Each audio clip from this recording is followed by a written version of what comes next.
such a wrestler, ladies and gentlemen, that all of those feelings I have around all of those moments pale in comparison to the fact that I once made the great Carly break character. The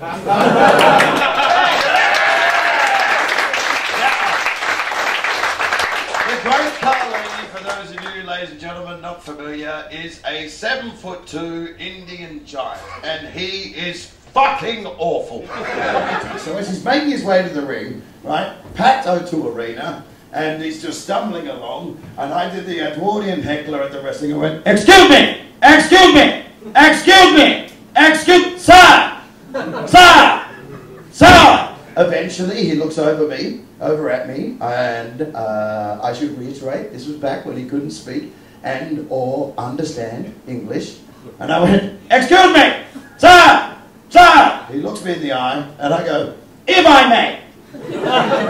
You know how they say in wrestling circles, a man is such a brilliant technician, he could have a good match with a broom. You, sir, are the broom! You're a broom, sir!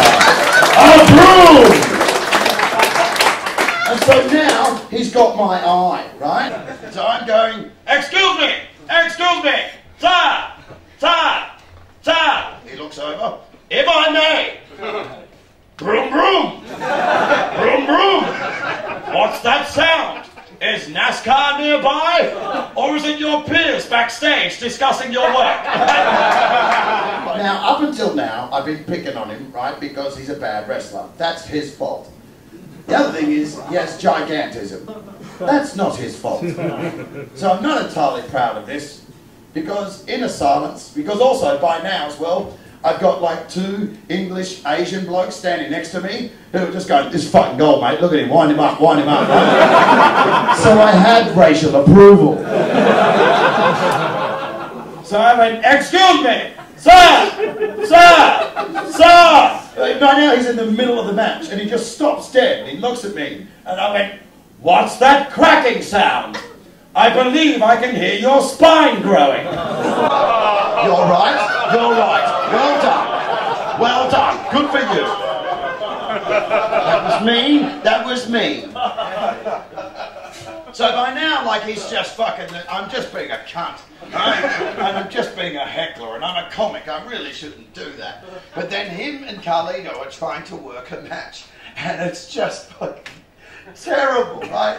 And basically Carlito goes for a high spot. He's on the top rope. But the great Carly is the great Carly. So he's like all the way over here. And Carlito jumps off the top rope. He lands in the center of the ring. Right, they're both looking at one another, giving each other a 1,000-yard stare.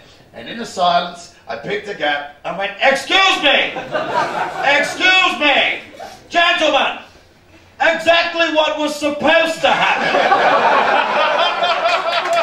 At which point, the great Carly, who could not speak and or understand English, turned to me and went, "Oh, fuck off!" I'm going to get up with my guest,